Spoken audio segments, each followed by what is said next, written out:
Welcome to Mr. Hutchings History, where the past comes alive. Let's dive into today's story. Welcome back to the Deep Dive, where we dig into your research and find the nuggets of knowledge you're looking for. And today, we're talking about how foreign policy, something you might think is just for textbooks, can actually be a powerful tool for control. We're diving into the reigns of two very different leaders, Hitler and Castro, with excerpts from Mr. Hutchings History as our guide. It's a fascinating comparison, isn't it? You've got Hitler in Europe, driven by this ideology of expansion, this burning desire to rewrite history. And then you have Castro, this charismatic revolutionary fighting to maintain his grip on power just 90 miles off the coast of Florida. Two totally different contexts, but they both use the world stage to achieve their goals. Exactly. So, they were playing totally different games, but with the same ultimate prize in mind, right? Holding on to power. Absolutely. Let's start with Hitler. Mr. Hutchings, he says that Hitler's foreign policy was basically like hitting undo on the Treaty of Versailles. Like that moment in a video game where you've made a really bad move and you're just desperately hitting the undo button. And just like in a video game, the consequences in real life were very, very real. To really understand Hitler's motivations, you have to understand the humiliation that Germany felt after World War I. Right. The Treaty of Versailles blamed Germany for the war, stripped them of territory, crippled their economy. Yeah, it's like they were trying to make an example out of them. Exactly. It was a breeding ground for resentment, and Hitler was a master at exploiting it. Oh, absolutely.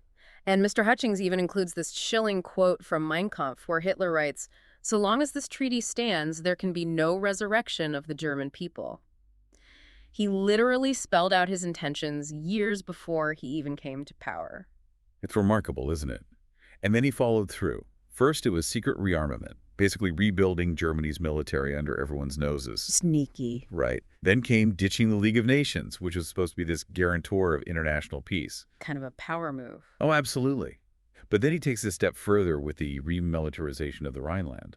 Okay, for those who haven't brushed up on their history in a while, the Rhineland was this buffer zone between Germany and France that was specifically designed to prevent future conflict. And the Treaty of Versailles specifically forbade Germany from stationing troops there. Right.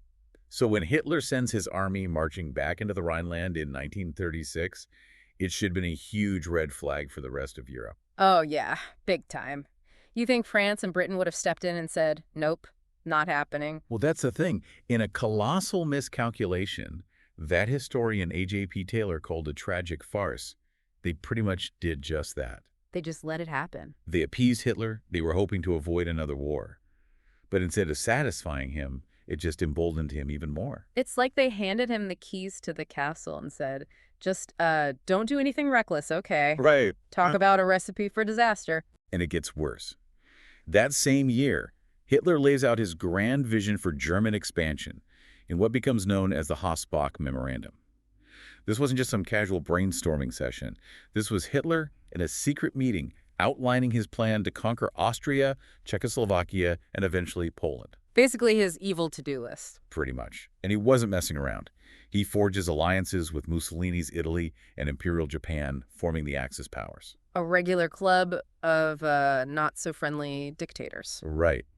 But then, in a move that shocked the world, he signs a non-aggression pact with his ideological archenemy, Joseph Stalin. Wait, what? I mean, those two hated each other. Exactly. The Molotov-Ribbentrop Pact, as it was called, was a stroke of pure cynicism on both sides. Wow. It gave Hitler the green light to invade Poland without fear of a two-front war, effectively igniting World War II. So in just a few short years, Hitler went from this disgruntled politician to the most dangerous man in the world, using foreign policy every step of the way to consolidate his power and set the stage for global conflict. It's a chilling example of how quickly things can change on the world stage, and how one person's ambitions can have devastating consequences for millions. It's almost like, one of those how did we get here moments in history. It's like watching a train wreck in slow motion. You can see it coming, but you can't look away. Exactly. But while all of this is happening in Europe, you've got Fidel Castro staging his own revolution in Cuba, just 90 miles off the coast of Florida. And his foreign policy playbook was, shall we say, a bit different. Oh, absolutely. If Hitler's strategy was about brute force and expansion, Castro's was more about survival and leverage. He was a small player in a big game, caught in the crosshairs of the Cold War. Right, with the United States, this superpower right next door, they couldn't have been too thrilled about a communist regime setting up shop so close to home. Not at all. Mr. Hutchings points out that the Cuban Revolution sent shockwaves through Washington. And then Castro turns around and allies himself with the Soviet Union. Talk about poking the bear. It was a bold move, no doubt. Castro saw the Soviets as his protector, his shield against U.S. intervention. But it also made Cuba a pawn in a much larger geopolitical chess match. And things really come to a head with the Bay of Pigs invasion in 1961, right? Exactly. The U.S.-backed attempt to overthrow Castro was a complete fiasco, a humiliating defeat that only deepened Castro's paranoia and pushed him further into the arms of the Soviets. Which brings us to, like, one of the most terrifying moments in human history, right? The Cuban Missile Crisis. I mean, we all read about it in school, but hearing you describe it, it's like, wow, we were this close to nuclear war. It's true. We often forget just how close we came to the brink. Khrushchev, the leader of the Soviet Union at the time, saw an opportunity to level the playing field with the U.S. by placing nuclear missiles on Cuban soil. Nuclear missiles just 90 miles from Florida. Yeah, I can see why people were freaking out. It was a bold move, a dangerous gamble that could have had unthinkable consequences. So what was Castro thinking, letting Khrushchev put those missiles in Cuba? Didn't he realize the risks? It was a calculated risk, for sure. Castro knew he was playing with fire, but he also knew that those missiles were his insurance policy, a deterrent against another U.S. attempt to remove him from power. He was willing to risk it all to stay in power? In a way, yes. He was caught between a rock and a hard place, and he chose the option he thought would guarantee his survival. But Mr. Hutchings makes an interesting point that even though it was terrifying, the Cuban Missile Crisis actually had some unexpected upsides. That's right. It forced the U.S. and the Soviet Union to confront the very real possibility of nuclear war. And it scared the living daylights out of everyone, frankly. Like staring into the abyss and realizing, yeah, we don't want to go there. Exactly. And that realization led to some positive changes. They set up a direct hotline between Washington and Moscow, the now famous Red Phone, to prevent miscalculations and improve communication during future crises. So they could actually talk to each other before things escalated. Exactly. Yeah. And it also paved the way for the first nuclear arms control treaties. So this incredibly tense standoff, this game of chicken between superpowers, actually led to some positive changes in the long run. That's wild. It just goes to show that even the most dangerous situations can have unintended consequences, sometimes for the better. Okay, so we've got Hitler, this, like, master manipulator who used brute force and cunning to reshape Europe. And we have Castro, this shrewd strategist who leveraged his country's strategic location to survive in a superpower showdown. It's fascinating how they both used foreign policy to achieve their goals, even though those goals were so different. It's a study in contrasts, isn't it? And it raises some really interesting questions about how we view history. Like, for instance, how much of Hitler's rise was due to his own cunning, and how much was due to the failures of other nations to stop him. It really makes you wonder, like, if things had gone just a little differently, would we be talking about a very different 20th century? It's one of those big what-ifs of history, isn't it? And Mr. Hutchings points out that historians still debate the motivations and strategies of both Hitler and Castro. Like, were they strategic masterminds with a plan for every scenario, or did they just get lucky and seize the moment? Oh, it's a debate that's raged for decades, and it really gets to the heart of how we understand history. For Hitler, one of the biggest questions is about this whole master plan idea. Did he have this blueprint for world domination from the get-go, or was he more opportunistic, making it up as he went along? Yeah, like, on one hand, you've got Mein Kampf, right? It seems pretty clear that he had some big ambitions. Right, and that's what the intentionalists point to. They see Mein Kampf as Hitler's roadmap, evidence that he was playing the long game from the very beginning. Every move he made, from rearming Germany to forming alliances, was calculated, in their view, to bring him closer to his goal of a German-dominated Europe. But then you have other historians who say, hold on, it's not quite that simple. Exactly. The structuralists urge us to consider the broader context, to remember that history is messy and unpredictable. They argue that while Hitler was undoubtedly a ruthless and ambitious leader, he was also a master of exploiting opportunities as they arose. So they're saying that Hitler was more adaptable, more willing to deviate from a script if it meant advancing his goals. Precisely.